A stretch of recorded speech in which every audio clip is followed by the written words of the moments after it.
Hey, this is Kentress, Dr. Davidson, once again with some clinical research tips. So today we're going to talk about how to prepare for a site initiation visit.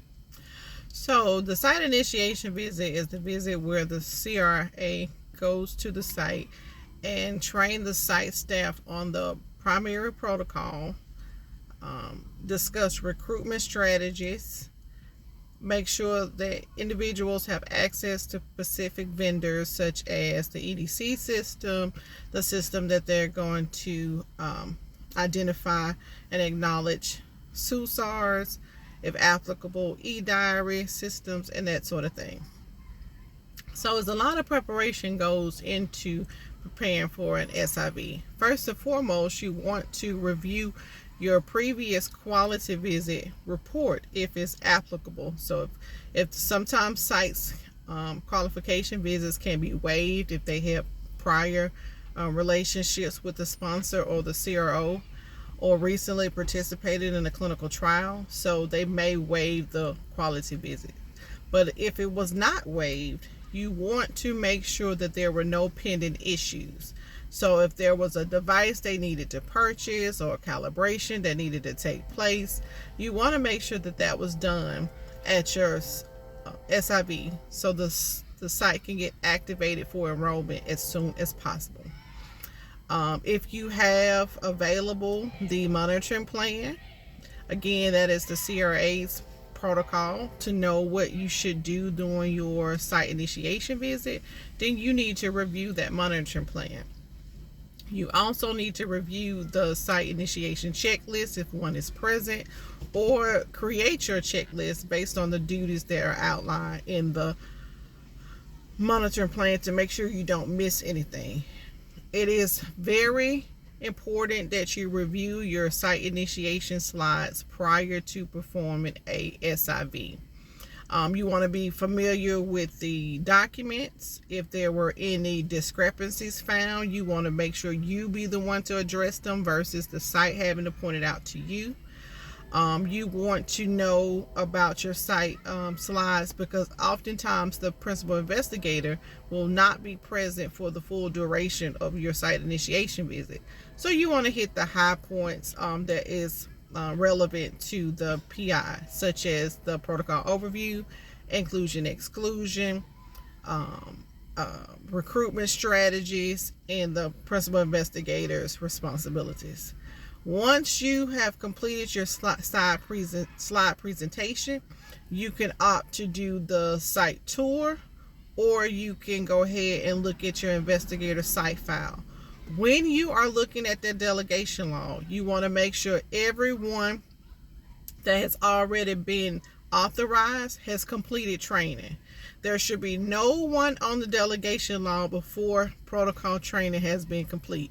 Now, it's possible that they did not attend the SIV and still has already completed protocol training, because oftentimes sponsors or CROs set up a vendor where they can do overview training electronically, or if they have indicated that participated in the investigator meetings count as protocol training and they have a certificate, then that is appropriate as well. But if they did not have either of those and did not attend the SIV, they should not be added to the delegation log, or at least a start date should not be added. Sometimes people do fill out the names, the printed names, but their signature and the authorization date should hold off until training is actually completed. So you want to make sure that you know, if you anticipate that 1572 has about 2 or 3 sub-Is and they were not present at the investigative meeting, you know that you need to create issues to indicate that their proof of training needs to be provided before they can work on the study. Also, you want to make sure everybody that needs vendor access to specific vendors has been requested based on if the site meets the minimal qualifications. You want to go ahead and request access. Another thing you want to find out is how long the PI is going to be available. So you want to organize your presentation to hit those high points that involves the PI, and then hit all the other topics with the study coordinator or the pharmacist or the regulatory person as applicable. Sometimes you might have to pivot, so just be prepared. Even though the PI indicated that he or she could be available for an hour, something might comes up, a patient emergency, they have to go to the hospital. So anything that you did not discuss while they were on site, you need to follow up with the phone call before that site can be activated. Take notes. Any questions that they have that you cannot answer it, bring it back to the team. Don't not everything that they ask will be outlined in that slideshow. So you may have to ask somebody for some guidance. If you have the opportunity to look at their source documents before you leave, make sure their source documents are created to minimize as many protocol deviations as possible. So if you got a site and vital signs are required, but the patient needs to sit 5 minutes before they get those vital signs, make sure that source documentation has a time for sitting and a time for when their vital signs should be completed.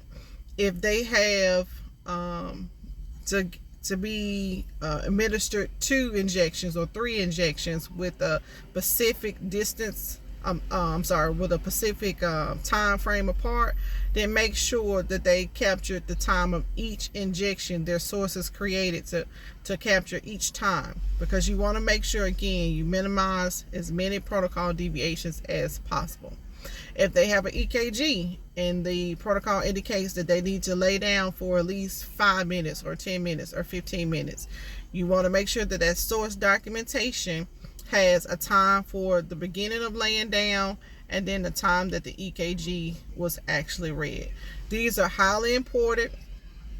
They're usually associated with programmable deviations, but they also can be observable deviations, depends on the study design.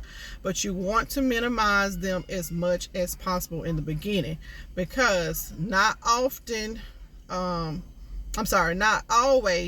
that you are able to get to your site within that first 5 to 7 days of randomization, and somebody may do your visit in your place. And so you want to make sure that you've already given your sites those little hints that help them provide the best data quality as possible.